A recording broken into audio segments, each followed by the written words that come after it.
បងប្អូននេះមកដល់lạiផ្ទះបុកជាងแล้วก็ចាប់ដើមគូធ្វើទៅសពេជ្រ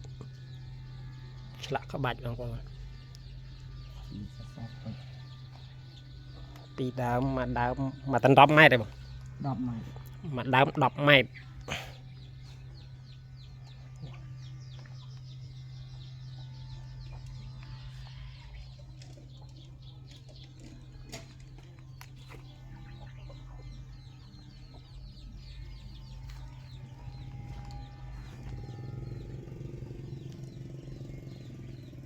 ចាប់ដើមគូ